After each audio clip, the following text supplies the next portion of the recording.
வணக்கம். இந்த வீடியோல கிணத்த காணும் படத்தை பத்தி தான் பார்க்க போறோம். உங்களுக்கு தெரிஞ்சிருக்கிற வாய்ப்பு இருக்கு. இதுக்கு முன்னாடி இந்த டைரக்டரோட முன்னாடி படமான ஒரு கிடாயின் கருணை மனம், அந்த படம் ரொம்பவே நல்லா இருக்கும். நிறைய பேர் பார்த்துருக்க வாய்ப்பு இருக்கு. இன்கேஸ் பார்க்காதவங்க யூடியூப்லேயே இப்போ அந்த படம் அவைலபிளா இருக்கு, நீங்க பார்க்கலாம். படத்தோட டைரக்டர் தான் சுரேஷ் சங்கையா. ஆக்சுவலா இந்த படத்தோட டைரக்டர் இந்த படம் கிணத்து காணும் படம் ஆல்மோஸ்ட் அந்த முடிச்சு அந்த ஒரு ஸ்டேஜ்லேயே வந்து அவர் பரிதாபமா இறந்துட்டாரு.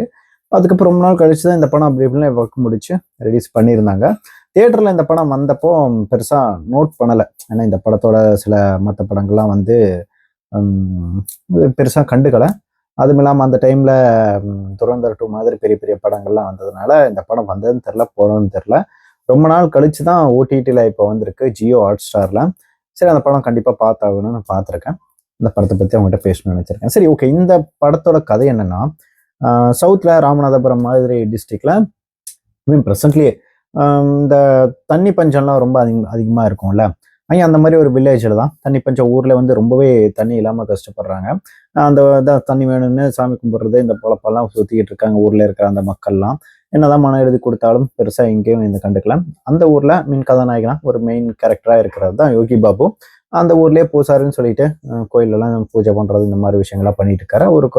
ஒரு காதல் பண்ணுறாரு. அவரோட பொண்ணு வீட்லேயும் வந்து இந்த மாதிரி உங்கள் ஊரில் தண்ணியே இல்லை, ரொம்ப தூரம் போய் தான் தண்ணி எடுத்துட்டு வரணும்னு அவங்க வீட்லேயும் வந்து பொண்ணு கொடுக்கவே கொஞ்சம் யோசிச்சுட்டு இருக்காங்க. அந்த பஞ்சாயத்து போது இவருக்கு ஒரு தாத்தா இருக்காரு.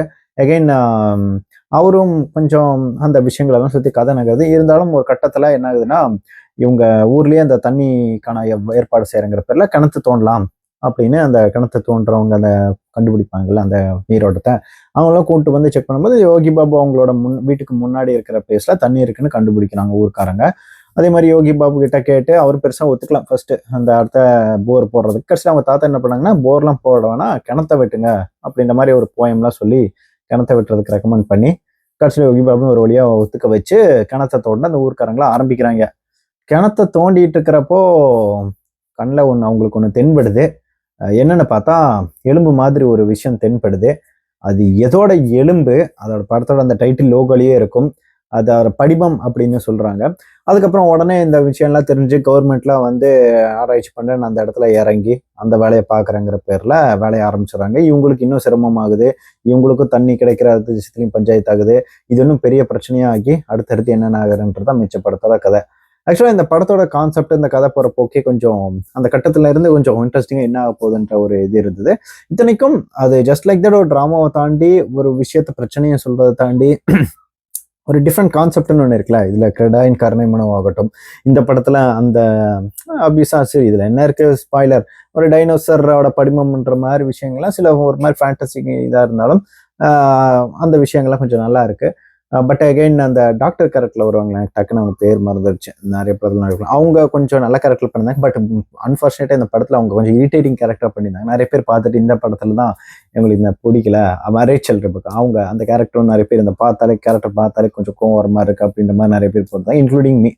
But and apart from that Yogi Babu performance ஆகட்டும், ஊர்ல இருக்கிற அந்த நிறைய பேரோட பர்ஃபார்மன்ஸ் ரொம்பவே நல்லா இருந்தது. அந்த ஊர்ல அந்த காமெடி பண்ண மோஸ்ட் அந்த ஒரு கேரக்டர் நிறைய படத்துல வந்திருப்பாரு. இந்த வாகை சூடவாளிலிருந்து நிறைய இந்த 1ஆம் படத்துல எல்லாம் வர அந்த கேரக்டர் படம் ஃபுல்லா அங்கங்க நல்லா கவுண்டர் அடிச்சு காமெடி பண்ணியிருந்தாரு. அந்த தாத்தா கேரக்டரும் ரொம்பவே நல்லா பண்ணியிருந்தாங்க. அங்கங்க காமெடிகள் பஞ்சுகள் சில நல்லாவே ஒர்க் அவுட் ஆயிருந்துச்சு. டிராமாவும் ஓரளவுக்கு ஒரு ஃப்ளோவா இருந்தது அப்படின்னு சொல்லலாம்.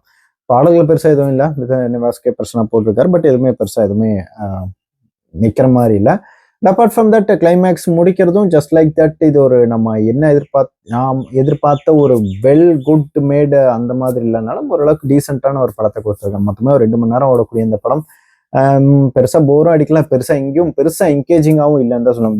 ஜஸ்ட் லைக் தட் ஒரே இடத்துல வச்சு இந்த படத்தை முடிச்ச மாதிரி இருந்துச்சு. நான் ஜஸ்ட் லைக் தட் கொஞ்சம் எக்ஸ்ட்ரா ட்ராமா எதிர்பார்த்திருந்தேன். இன்கேஸ் அதுவும் இல்லாமல் இதுக்கு முன்னாடி ஒரு கிடாயின் காரணமானும் அந்த ஒரு படத்தை நம்ம பார்க்குறப்ப எந்த எக்ஸ்பெக்டேஷனும் இல்லாமல் பார்த்துட்டு அந்த ஃபார்மேட்லேயே கொஞ்சம் இதில் நம்ம எக்ஸ்பெக்டேஷன் வச்சு பார்க்குறப்ப கொஞ்சம் டிசப்பாயிண்டிங்காக தான் ஃபீல் ஆச்சு. பட் அகைன் ஓவராலாக ஒரு ஓகேஸ் வாட்சபிள் ட்ராமாவாக இருந்தது. நிறைய விஷயங்கள் டிசப்பாயின்ட் பண்ணியிருந்தாலும் உங்களுக்கு சும்மா போர் அடிச்சா டைம் பாஸ்க்கு உட்காந்து இந்த படத்தை நீங்கள் பார்க்கலாம். அதுல இந்த படத்துக்குள்ள அங்கங்கே வரக்கூடிய சின்ன சின்ன அரசியல் பேச்சுக்களும் அதெல்லாம் கொஞ்சம் ஏற்றுக்கும்படி இருந்தது. பட் அங்கங்கே கான்ட்ரவர்ஷியல் திங்ஸ் இருந்தாலும் கண்டிப்பாக ஒரு ஜாலியாக பார்க்கக்கூடிய ஒரு பொழுதுபோக்கான ஒரு நார்மல் திரைப்படம் அப்படின்னே சொல்லலாம். அதான் பெருசாக ரொம்ப எக்ஸ்பெக்ட் இல்லாமல் ஒரு usual average watch, one time watch அப்படின்னு சொல்லலாம். ஹாட் ஸ்டாரில் இருக்கு.